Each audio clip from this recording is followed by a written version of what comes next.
Okay, recording in progress. So today's podcast will be about enterprise SEO mindset and how we really need to think when we are entering that enterprise level of our SEO expertise. I'm so happy to welcome Petra Kis-Herczegh.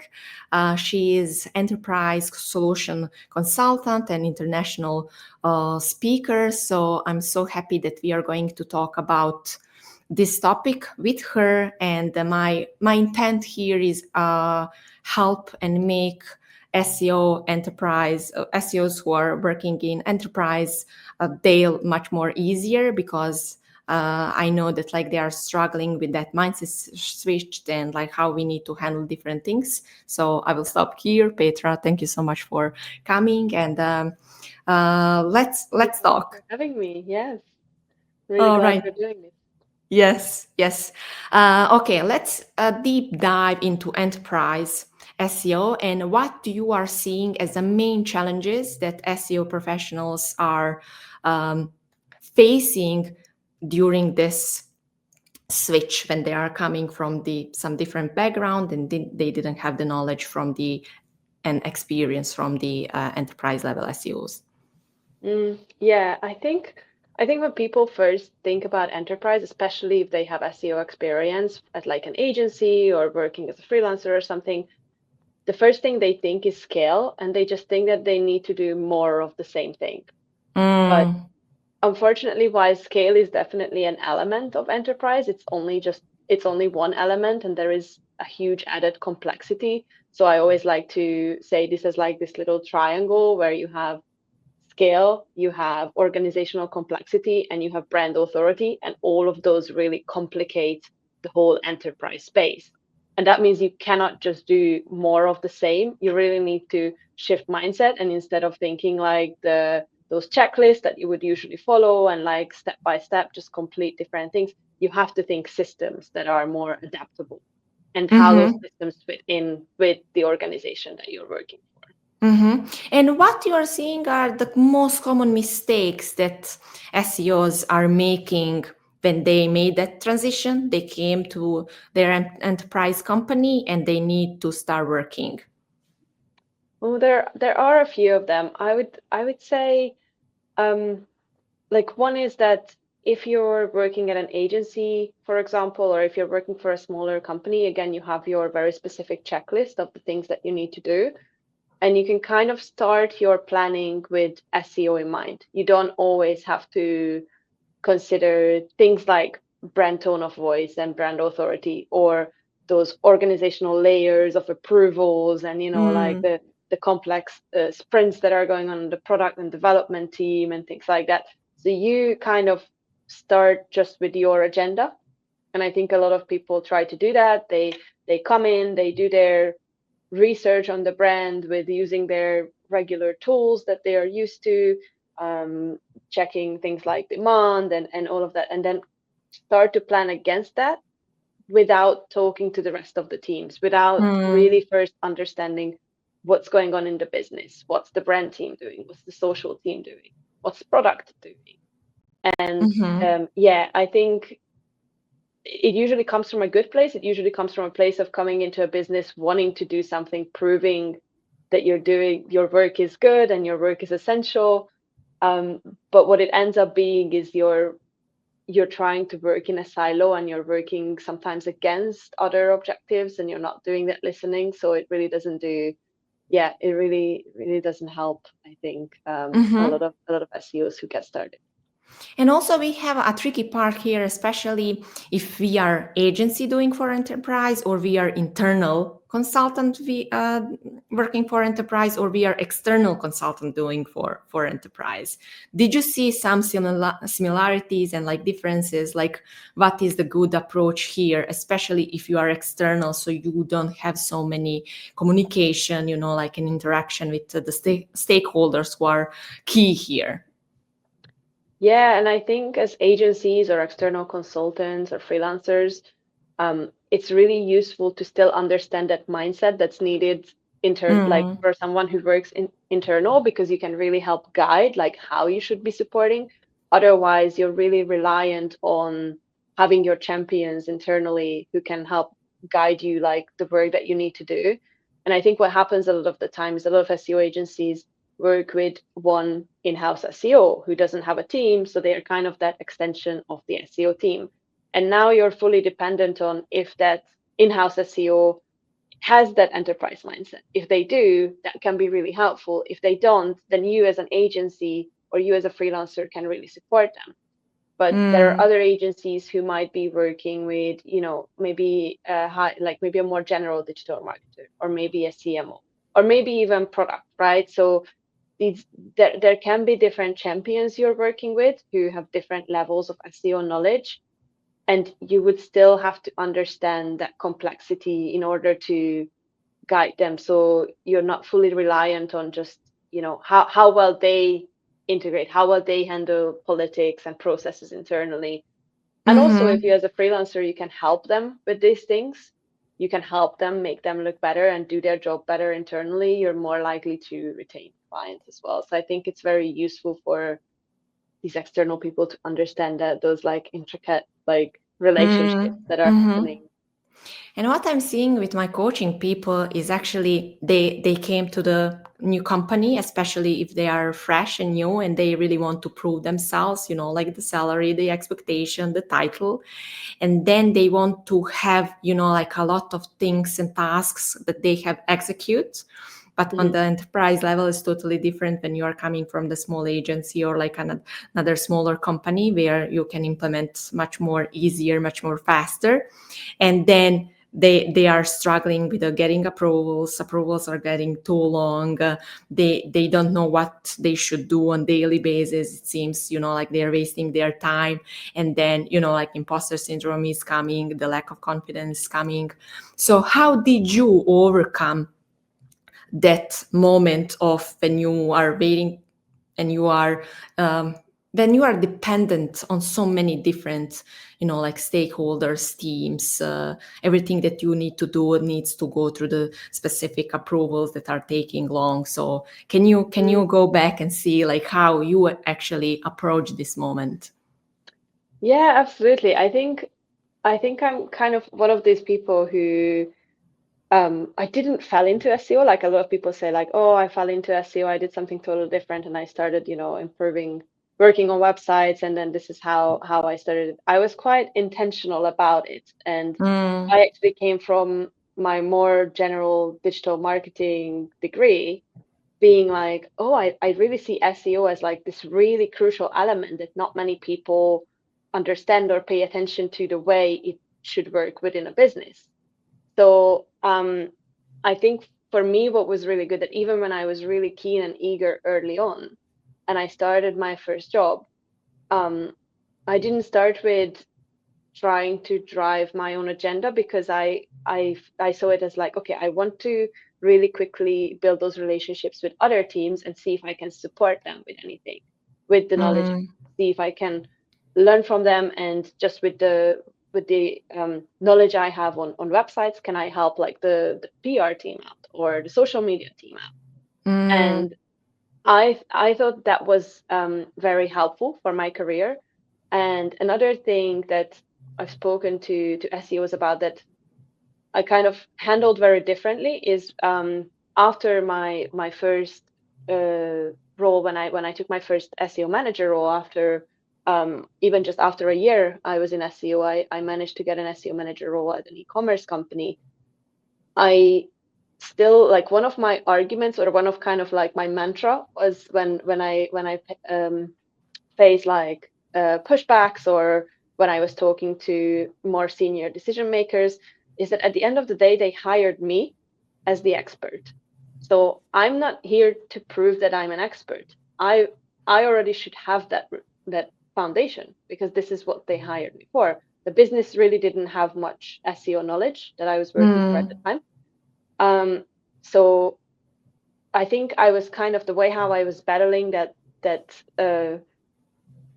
kind of, yeah, like idea of like, oh, I really need to like prove them that I know SEO. I was like, no, like, they hired me because they needed an expert. So I shouldn't be fighting that. I should be fighting, why this is so important, and I should be standing my ground that I am the expert.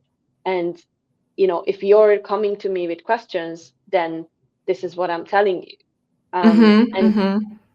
And again, I don't want that to sound like it's going against what I just said earlier, that like driving your own agenda. I think that still means that I'm there to support and I'm there to work with other teams, but they shouldn't be doubting me when they ask me like basic SEO questions, like they were going through a migration, like how is this going to go? Like what I've seen from the planning, I was like, this is going to go really bad. We need to we cannot go ahead with this in like 3 weeks time. So that was a company I went in, and after like not even 1 month, they told me like, oh, actually we have this migration that will happen in 3 weeks. I managed to push that migration back by, I think, by a month or something like that, like a month or two. Still, it was not near enough time because the migration wasn't even justified. Like, I don't think it was a good idea.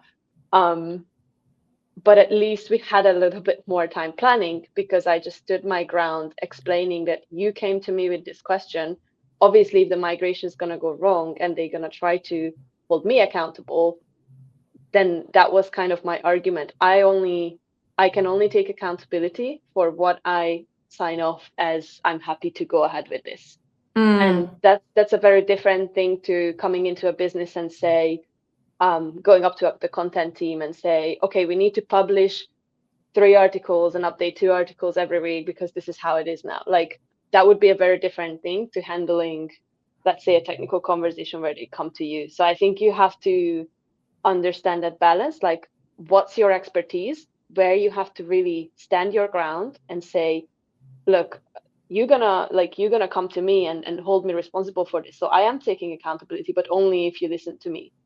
And there are the other things where you have to let other people be in the driver's seat, and you have to go in there with more, you have to be more humble and just be like, okay, you're the brand team, so when it comes to how we are perceived as a brand, I understand that you are the expert. I do have data, however, that can show how people are searching for us. So I'm just kind of feeding that to you, and let me know what you think, because you are the expert. And I think both of those mindsets, like both of those approaches, belong to this same mindset.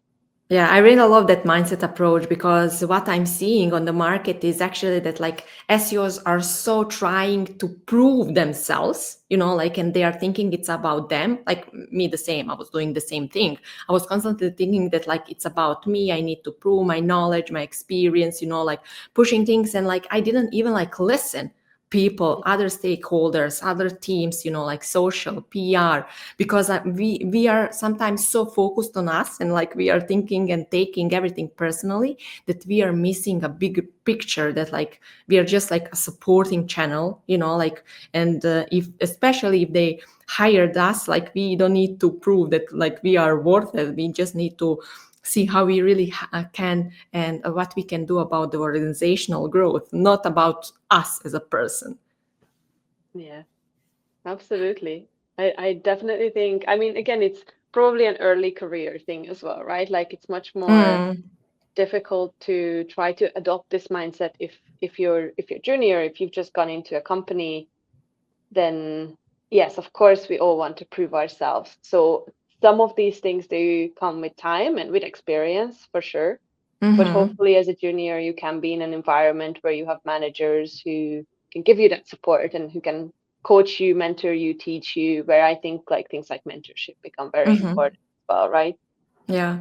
And the second thing, and like that communication with different like team members, teams, like departments, stakeholders, in the situation when I don't want to go like too general, but like in the situation where there is a missing part, or like discussion how a SEO as a channel is there, like how you are approaching these conversation when they don't see the real value behind the SEO, like how you're trying to educate them, and like to convince them that like some of the SEO efforts will work, even if they are taking more resources, time, and implementation. Yeah, I think again, it's one of those where you really have to do that listening piece first to understand why is there is there just a lack of knowledge? Is there a lack of appetite in terms of like, we don't even want to learn? Like, this is kind of being forced on us because, you know, we've been losing rankings and like, we don't know why, but we don't think it's our fault or whatever. So like, how are the teams approaching it to start with?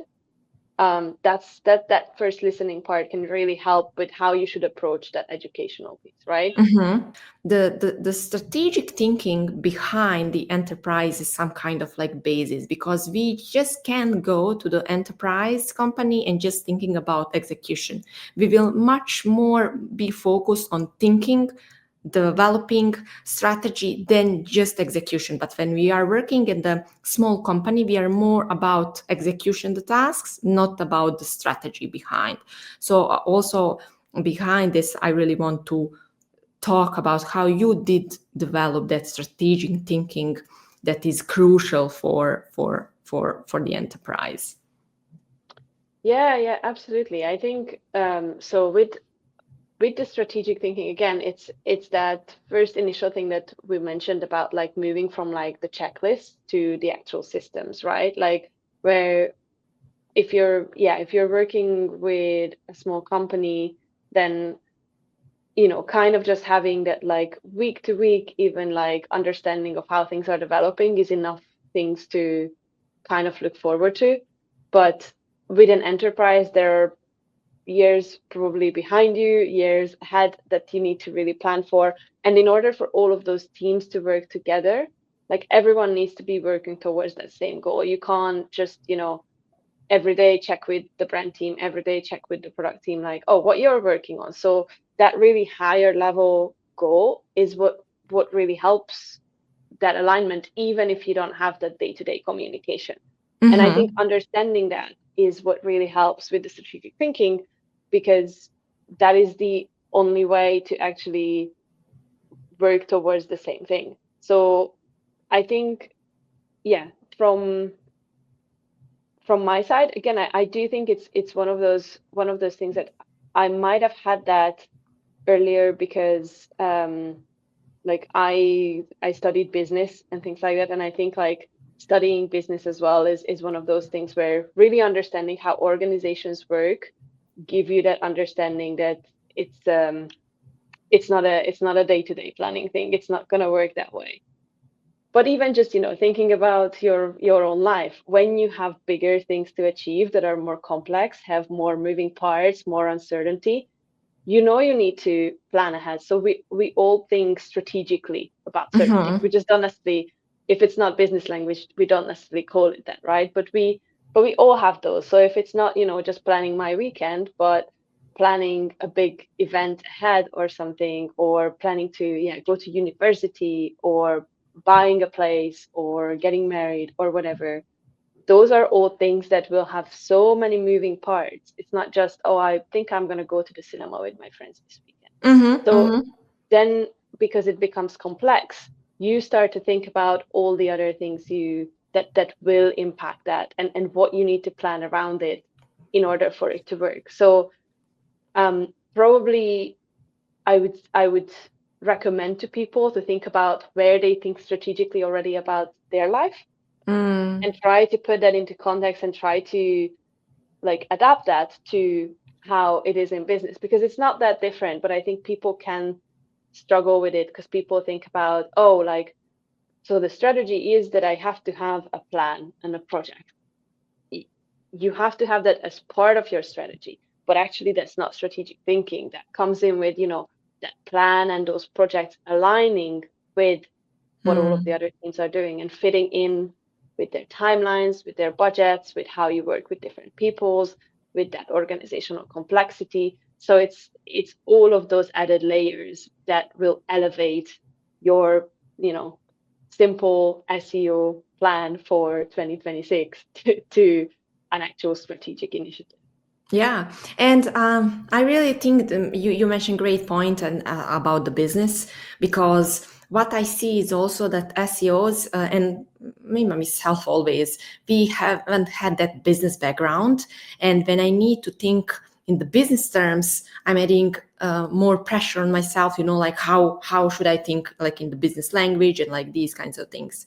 So what would you recommend, how you are developing like this business thinking if you are not having previous experience in building and if you didn't have any exposure to the business systems, and like what would be the key steps in building your business skills as well?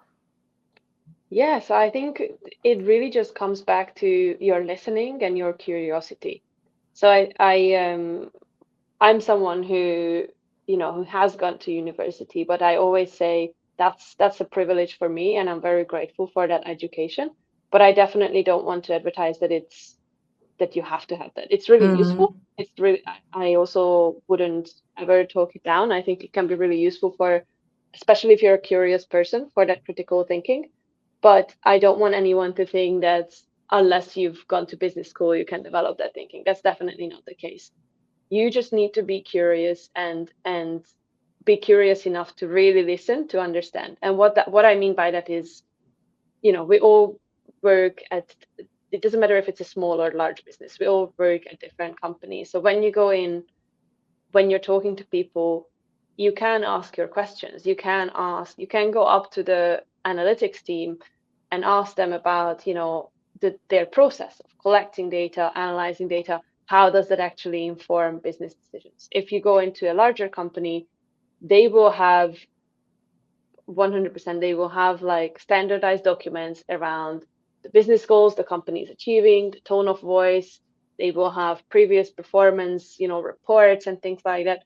You can absolutely go and seek those out and see, like, learn from that. And you can ask your manager, you can ask different team members, you can see if the company offers any mentorship programs, because a lot of the time big companies do, where you can connect with different teams and learn from them.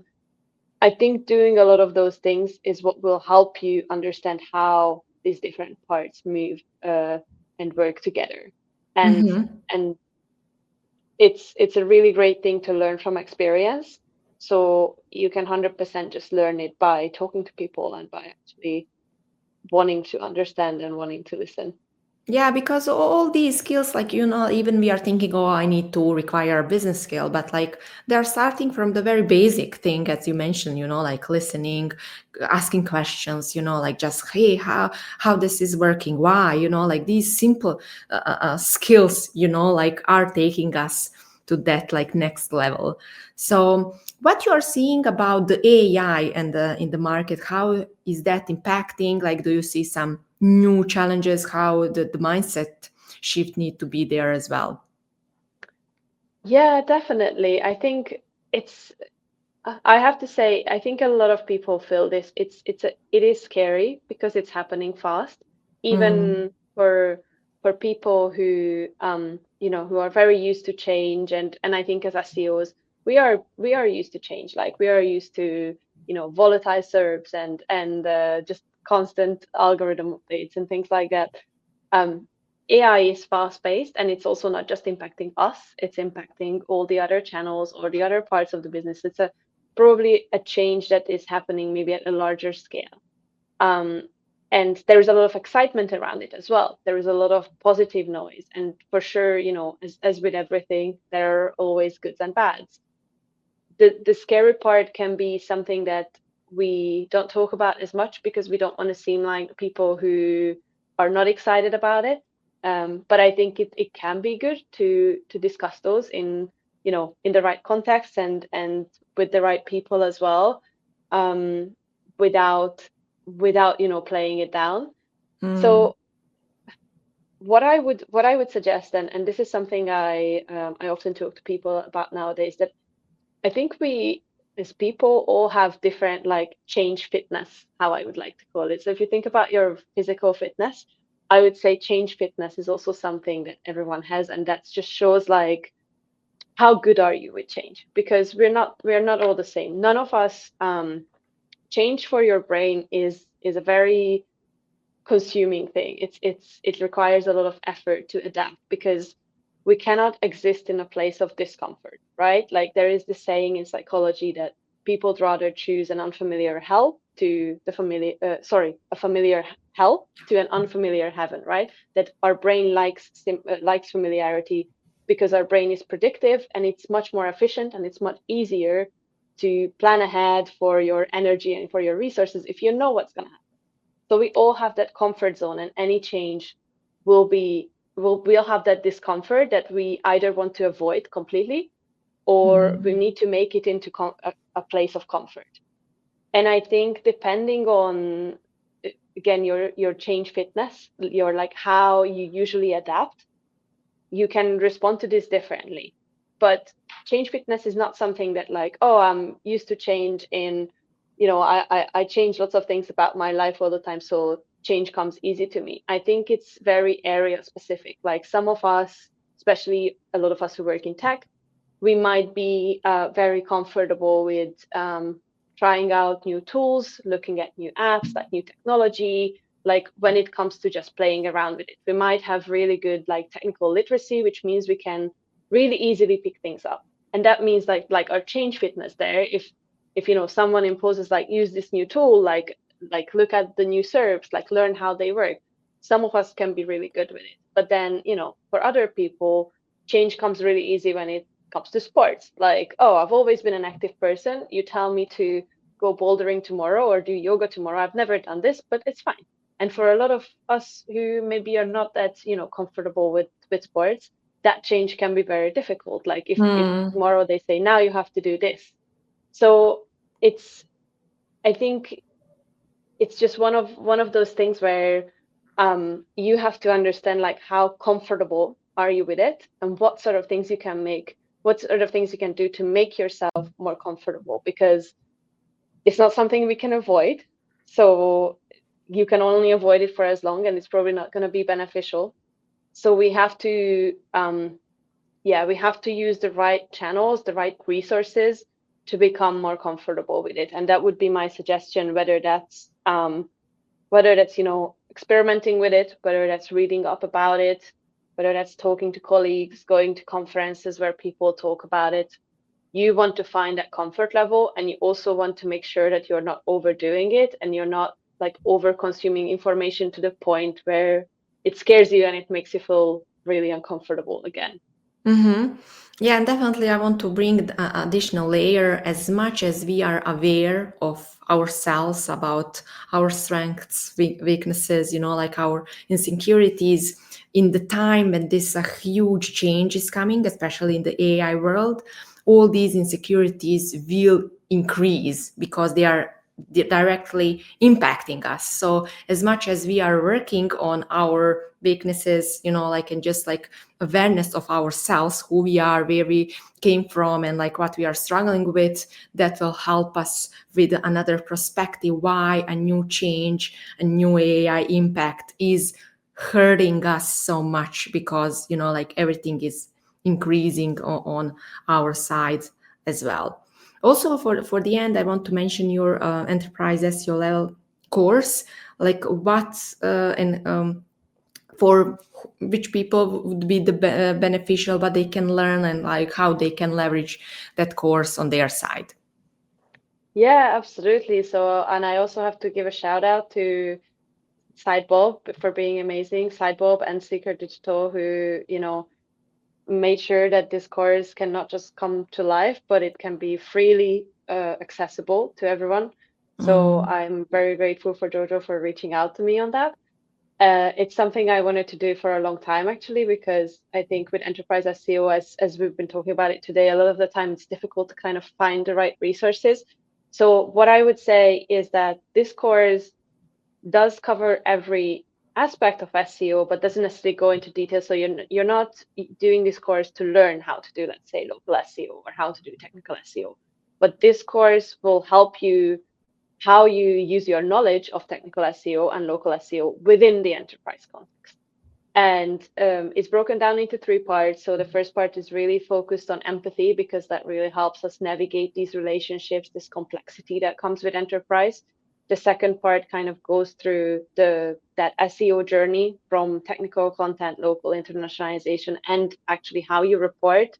And the last part is really about strategy and focusing on the future and how you stay adaptable to the future as well, and how you constantly adapt and how you stay agile. So I really recommend it. I think it's useful for anyone who is transitioning into an enterprise role or potentially struggling in an enterprise role, or anyone who is a freelancer or agency working with enterprise folks, because it will really help you give that insight to what their day-to-day look like and what they are going through, so you can work better with them as a consultant or as someone who works for an agency. And I really love that, because especially in the SEO world, when you are listening to different courses, you are more about like technicalities and the execution. But in most of cases, when you are working in a specific niche, or when you are working, like in the enterprise, the context and the perception is really what you need. And that is something that you are not learning from the just like SEO technical courses. You really need this kind of perspective to really advance your mindset about this. So definitely see the value behind there. Petra, do you think that there is something that we didn't mention, but like it's worth exploring more, like when it comes to this topic, mindset behind the SEO enterprise level? Did we cover all, or you would like to add something? Yeah, I think we covered a lot, especially when it comes to that mindset. I think it's mostly just I just really like to reinforce that, especially at the enterprise level, the people skills become so important. I think they are important for almost every role, but as SEOs, we often like to think about our jobs as being really like technical and practical and straightforward. Especially when it comes to enterprise, the people skills are crucial, because at the end of the day, it's people who you are working with. It's people who you are asking to update and change and write content or code. It's people who are making those decisions on the budgets, on can you hire a new person? Can you not hire a new person? Can you give that budget to an agency or implement something new? And therefore, I just really want to say that people skills really shouldn't be overlooked, and we really need to understand that and value that. And it's so inspirational, because these skills will make our life better, like even personal life, even our career growth, like everywhere in all areas of our lives, we need these people skills. So this is a great example where we can develop them, practice, and then incorporate in all other experts of areas of our life. So Petra, thank you so much for coming, for sharing your knowledge, for energy. Thank you so much, and I hope I will have you maybe next year again. Yes, thank you so much. It's great speaking with you.